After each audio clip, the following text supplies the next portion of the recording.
Bonjour à tous, aujourd'hui nouvelle vidéo d'analyse et ça sera une analyse d'une vidéo sur la hernie discale. En fait, comme je vous avais demandé ce qui vous intéresserait le plus après l'épaule, parce que ça fait quand même 3 vidéos que je fais sur les problèmes d'épaule, bah, ce qui est ressorti c'est le genou et, enfin, et le dos avec la hernie discale. Ce qui n'est pas étonnant, hein, vu que c'est les 3 régions les plus touchées par les blessures en musculation. Donc, comme d'habitude, j'ai déjà sélectionné les parties où j'avais des petits problèmes avec ce qui était dit, et le but, bah, c'est d'apporter des connaissances à partir bah, des choses qui vont être dites dans la vidéo. Alors, on-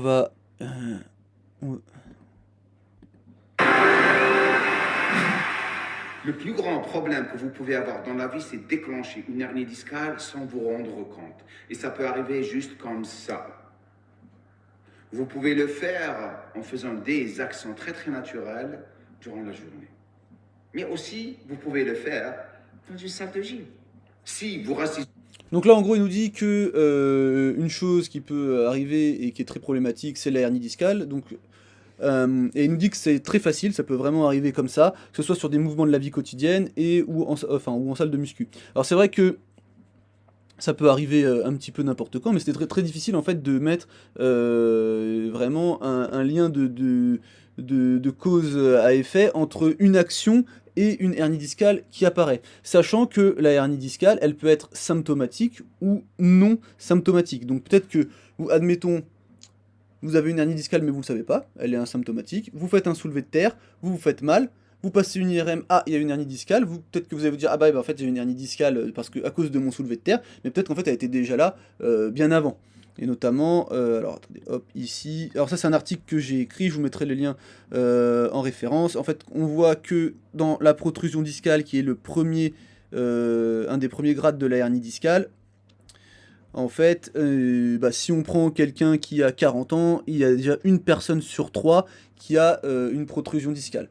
Donc, cette personne-là, si elle se fait mal, bah, en fait, si elle passe une IRM, il y a déjà de fortes chances quand même qu'elle ait une hernie discale. Donc, c'est difficile de mettre en lien un mouvement et l'apparition d'une hernie discale. Alors, on va avancer un petit peu. À la fin de cette vidéo, vous allez être vraiment surpris par certains exercices que vous êtes en train de faire qui peuvent soit la déclencher, soit l'empirer. Donc, donc là, en fait, il va nous montrer les exercices qui peuvent déclencher une hernie discale ou l'empirer. Ok. Donc lui, déjà, il dit qu'il y a des exercices qui peuvent provoquer des hernies discales, alors comme je l'ai dit que c'était quand même très compliqué. Et on verra après que en fait, c'est pas si facile que ça de prédire l'apparition d'une hernie discale. Pour une hernie discale, Encore moins quand on se fie que à des paramètres biomécaniques. notre colonne vertébrale est constituée de 24 vertèbres. Vous avez 7 cervicales, 12 dorsales et 5 lombaires. Une hernie discale, bien sûr, est une maladie qui est liée au déplacement d'un des disques intervertébraux. Donc là, en fait, il nous dit que l'hernie discale, c'est dû au déplacement d'un des disques intervertébraux. Alors c'est pas tout à fait un disque qui se déplace, hein. On a bah là c'est très bien montré, hein. Donc on a une vertèbre, un disque, une vertèbre, et en fait le disque, hein, il est ancré dans les vertèbres, hein, donc il peut pas se déplacer. Ce qui va se déplacer par contre, ça peut être du matériel discal. Donc on va juste retourner là, on va aller dans la définition scientifique, et en fait c'est un déplacement localisé ou focal de matériel discal, et on peut retrouver comme matériel discal, donc ça peut être du noyau, du cartilage, de l'os, du tissu, fin de l'annulus, ou un peu de tout ça. Voilà. Donc c'est pas le disque en entier qui se dépasse, c'est vraiment du matériel discal. Le disque dont je vous ai parlé est composé de 2 éléments. Un noyau central qu'on appelle le nucléus, entouré d'un anneau fibreux qu'on appelle l'annulus, qui attache les 2 vertèbres l'une à l'autre. Et bien sûr, si l'anneau se fissure, la substance du noyau fait saillie à l'extérieur de la colonne vertébrale. Et c'est ce qu'on appelle bien sûr une hernie discale.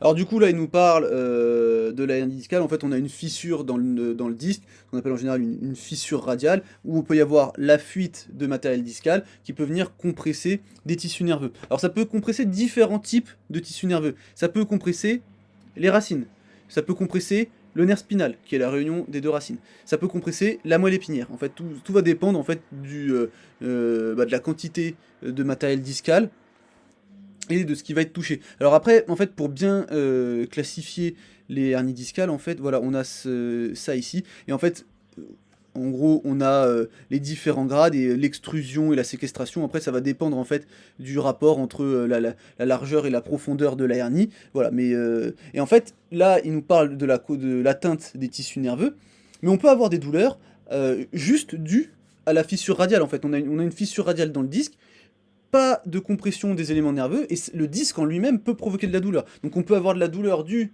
à l'atteinte du système du tissu nerveux, et on peut avoir de la douleur à cause du disque en lui-même. Alors du coup, je vais avancer un petit peu. Hop. Partager avec vous. Voilà, bon, trop tard. On n'a pas vu. Voilà, en fait, ça peut faire mal. Et si on a de la fuite de matériel qui vient compresser ici, ça peut faire mal aussi. Et on peut avoir aussi, bien évidemment, les deux, hein, en même temps. Et c'est pour ça que je veux partager avec vous ces 10 exercices à ne pas faire. La première action que la plupart de vous font, c'est lorsque ils sont assis. La plupart des gens sont assis comme ça. Arrondir le dos est la chose que vous ne devriez jamais faire durant toute la journée. Beaucoup de personnes font ça. Alors là, du coup, il nous dit que rester assis en position comme ça peut créer des hernies discales. Alors, moi, je dirais, le problème que ça peut faire, et c'est ce qu'il dit, c'est en fait, si vous restez toute la journée dans cette position-là, alors je dirais pas que ça va créer une hernie discale, je dis que ça peut juste faire mal, hein, parce que si on est là, il est vraiment en position bien avachie, c'est de la fin d'amplitude. Si on veut faire une analogie, c'est si on reste en fin d'amplitude sur une articulation comme ça toute la journée, forcément, au bout d'un moment, ça va tirer, vous allez avoir envie de bouger. Mais est-ce que ça va créer une hernie discale? Ça, je suis pas sûr. Et lorsque vous faites ça, devinez ce qui se passe. Vous avez beaucoup de tension au bas du dos. Et le déclenchement de l'hernie discale, c'est toujours dans la section des vertèbres lombaires. Alors, on a quand même des hernies cervicales, hein. Ok, donc il faut faire très très attention. Il faut toujours vous asseoir comme ça. Et là, Je sais que la plupart de vous ont un. là, je suis pas du tout d'accord avec ce qu'il vient de dire. En fait, il y a toujours un contexte, et on peut pas donner des règles générales comme ça pour tout le monde. On va avoir des gens assis en position avachie qui vont se sentir très bien. On va avoir des gens assis en position d'extension qui vont se sentir très bien. Et parfois, on va avoir des gens en position... Alors, on va reprendre les positions d'extension. Il y a des gens qui vont se tenir vraiment tout le temps, comme ça, en position assise, bien droit. Et en fait, je vous ai dit, il y en a, ils vont le tolérer très bien, mais certains, certains en fait, ne vont pas forcément bien le tolérer. Et en fait, c'est des patients, ils vont avoir mal en position assise, et quand on les fait relâcher, souffler le dos, et ben là, en fait, ça va mieux. Et donc, parce que dans le dos, en fait, il y a les hernies discales, mais il n'y a pas que ça. Et donc, en fait, il y a des gens, position droite, on se dit, ah ouais, lui, il a pas mal au dos, il se tient super bien. Ben, en fait, le fait de le faire souffler, relâcher, de s'avachir un petit peu, ça va mieux. Après, on va avoir des contextes où, effectivement, on va éviter la flexion. Si on a une douleur discale, vraiment un disque qui fait mal, avec la flexion qui reproduit la douleur. Bah, peut-être que pendant un petit moment, on va éviter cette position avachie et on va essayer plutôt de venir s'installer en extension. Si on a de la mécanosensibilité sur certaines racines du nerf sciatique par exemple, pareil, la flexion ici comme ça va peut-être faire mal. Donc on va plutôt venir créer de l'extension. Voilà. Et après c'est pareil, si on a de la mécanosensibilité au niveau du nerf sciatique, bah si on est assis, avachi, avec les genoux tendus, bah pareil, ça peut générer de la douleur. Et là en fait on va adapter peut-être la posture de travail de la personne. Mais on peut pas donner un conseil comme ça pour tout le monde. Et il y a des gens, ils ont eu quand ils étaient jeunes des injonctions de la part de gens de leur famille ou quoi, ils se tiennent tout le temps comme ça. Et en fait au cabinet vous les corrigez, leur faire chercher un peu de flexion, du relâchement, et en fait leur dos, bah, d'un seul coup, il va mieux. Donc ça c'est vraiment, ça il faut le savoir. Un très grand problème à s'asseoir comme ça parce qu'ils n'ont pas un bon gainage, ils ont un problème de faiblesse du bas du dos. Donc travaillez votre gainage, travaillez vos lombaires et vous allez pouvoir vous asseoir comme ça. Bon Okay? après ça c'est discutable. Votre position lorsque vous êtes assis c'est comme ça et pas comme ça. Vous allez déclencher des hernies discales lorsque vous êtes comme ça. Bon, on a compris, il faut pas s'asseoir comme ça, ok? On va avancer un petit peu, je vais vous faire tous les mouvements qui nous montrent. Lorsque vous finissez une course, toujours finissez comme ça. Donc là, en fait, il nous explique que quand on court et qu'à la fin on est fatigué et qu'on vient s'appuyer sur les mains, bah, en fait, en gros, on est pour récupérer son souffle, bah, c'est pas bon parce qu'on est encore une fois en flexion lombaire. Ça pose absolument pas de problème. La flexion lombaire, en fait, on passe énormément de temps en flexion lombaire dans la journée, hein. Je vais juste vous remontrer, je crois que c'est ici que voilà. Ça c'est dans mon article. Alors c'est deux articles différents, hein. Je vous mettrai les liens. Mais voilà, en fait, on passe quasiment 5 heures par jour en flexion contre 24 minutes en extension. Et on fait dans la journée 50 mouvements en fin d'amplitude de flexion et aucun mouvement en fin d'amplitude d'extension. Donc la flexion, en fait, c'est un mouvement. Et quand on regarde les amplitudes qu'on a en flexion, au niveau lombaire, bah, la flexion, c'est le mouvement qu'on a le plus. C'est quand même dommage d'éviter un mouvement dont la colonne lombaire est faite pour l'effectuer. C'est quand même dommage. On va juste avancer un tout petit peu. D'ailleurs, la plupart du temps, lorsque vous allez vous faire mal, c'est toujours lorsque vous êtes en train d'arrondir votre dos. Ah voilà, ça je voulais vous montrer. Si vous faites mal, c'est au moment où vous vous arrondissez le dos. Ça, pareil, je sais pas d'où ça sort. Ok? On va avancer un petit peu. Auparavant. Toujours. Maintenant, on va passer aux exercices d'étirement qui causent des hernies discales. Premier. Donc voilà, là on va C'est mettre un on va exercice faire d'étirement. pause ici. Et en fait là il nous a montré tout un tas de mouvements qu'il faudrait éviter de faire parce que ça peut provoquer des hernies discales. Ensuite donc là c'était plutôt des mouvements d'étirement ou des postures. Ensuite il va passer aux exercices. Donc on va avancer un petit peu. La vidéo est un peu longue donc je vais pas tout vous montrer. Que je vais partager avec vous dans la prochaine vidéo dépendront des commentaires que vous avez laissés et le partage de cette vidéo. Donc ça, c'est le premier exercice d'étirement à ne pas faire. Le deuxième exercice, et celui-là, la plupart de vous... Là, en gros, il va nous remontrer, il passe pas encore au squat, je voulais qu'il passe au squat. Là, en fait, il va nous montrer juste le fait de s'étirer en position debout et amener les mains au sol. Pareil, ça, il explique que c'est mauvais. Et ensuite, donc, je vais avancer, parce qu'après, il y a quelque chose de très intéressant. C'est ce qu'on appelle Cobra Stretch. Voilà, là il va nous parler du Cobra Stretch. Donc en fait, pour ceux qui ont fait Mackenzie, c'est en fait les extensions en procubitus. L'étirement Cobra. Et c'est celui-là. Apparemment, ça soulage les hernies discales.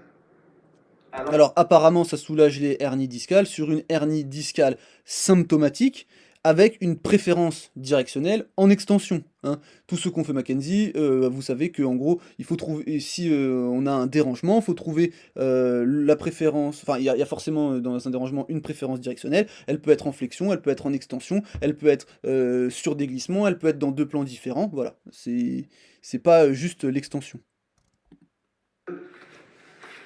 Le contraire.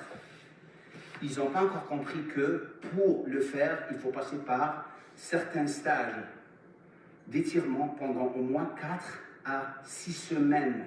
Donc là, en fait, il est en train de nous dire qu'avant de faire de l'extension, comme ça, il faut faire des étirements pendant 4 à 6 semaines. Donc là, ça n'a aucun sens. Il raconte n'importe quoi. Si vous avez fait Mackenzie, pareil, on peut faire de l'extension tout de suite si vous trouvez une préférence directionnelle et que ça avance.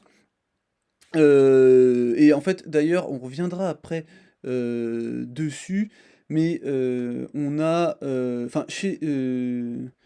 a une thèse qui a été faite par un formateur justement de Mackenzie, qui s'appelle Jean-Philippe Deneville. Sa thèse, elle est accessible en ligne sur le comportement du disque. Et voilà, là, si vous voulez des vraies informations sur le disque intervertébral et son comportement, là, il faut aller lire ça. De toute façon, je reviendrai tout à l'heure pour expliquer certains processus.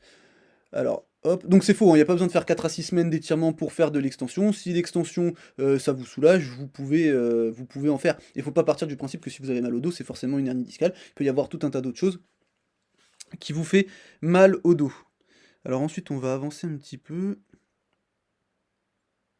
Et il remonte un exercice qu'il ne faudrait pas faire. Bon, on va passer parce qu'il remonte tout un tas. Du sol, regardez. C'est un exercice qui est très très dangereux. Voilà, on retrouve encore le discours, c'est très très dangereux, très très dangereux. Beaucoup de problèmes au niveau du dos. Bon voilà. En fait là ce qu'il nous dit en fait c'est qu'il nous parle de tous les paramètres mécaniques qui selon lui peuvent causer une hernie discale. Et du coup je voulais vous montrer ça. Alors ça c'est une étude assez connue qui a été faite sur des jumeaux pour essayer de mesurer justement quelle est la part de quoi dans une hernie discale. Et en fait quand on regarde, alors hop, dans une hernie discale lombaire ici, on se rend compte que bah il y a pas, il y a une énorme, enfin la majorité de pourquoi ça arrive, bah on n'en sait rien. Ensuite, une majorité de pourquoi on sait que ça arrive, bah, c'est plutôt de l'hérédité. Il y a l'âge qui rentre en compte, et en fait, on voit que l'activité physique ou la charge mécanique, voilà, en fait, c'est quand même tout petit. Et donc, en fait, sur une hernie discale, c'est tout ça.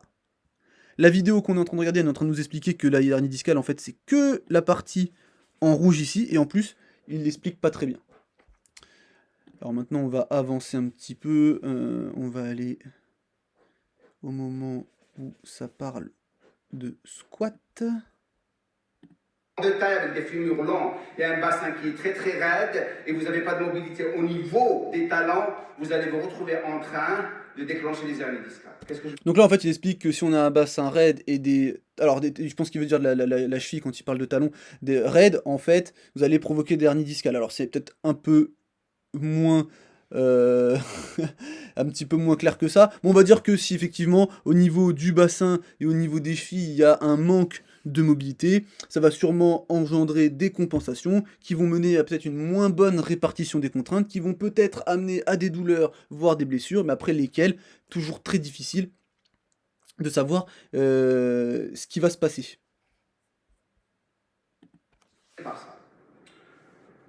Premier exercice, le squat.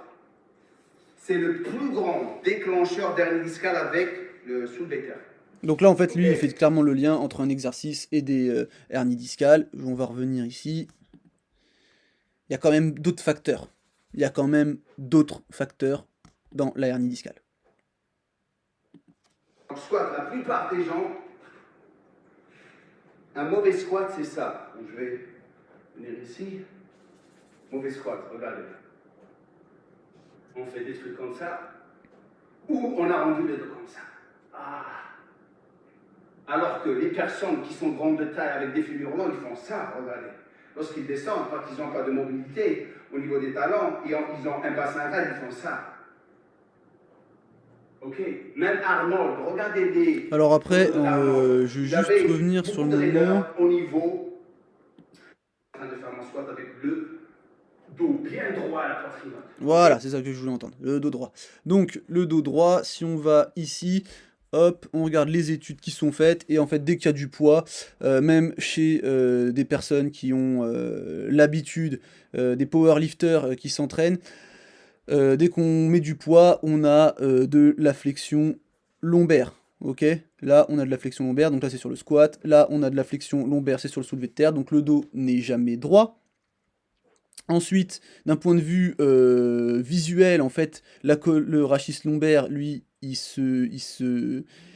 s'aplatit, hein, il s'arrondit pas. Hein. Là, une radio, là, un dessin, on voit que là, on est en flexion complète et le dos n'est pas arrondi. Mais ça, j'ai fait une vidéo aussi. Hein. Et sur le thème de cet article-là, j'ai aussi fait une vidéo. Donc, je vous mettrai les liens des articles et des vidéos.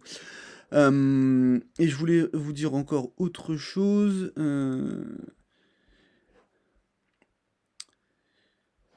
Donc ouais, en fait voilà, il y a quand même pas mal, de flexion lombaire ici, et on est très mauvais. Voilà, on peut pas se fier à nos yeux pour estimer la position du bas du dos. Si on compare, si on prend des gens qui sont même entraînés à analyser des mouvements d'athlètes, bah en fait quand on compare à des capteurs inertiels, c'est très mauvais. Voilà, donc on peut pas se baser sur nos yeux pour évaluer le dos droit, enfin la position du dos de quelqu'un. Et donc là, on va s'arrêter là pour cette vidéo. Après, il a fait une deuxième partie où il montre les exercices qu'il faut faire pour soigner les hernies discales. Si ça vous intéresse, on peut aussi, je peux aussi l'analyser et on voit ce que ça donne. Donc bon, on va s'arrêter là et on se dit à la prochaine. Hein. Salut!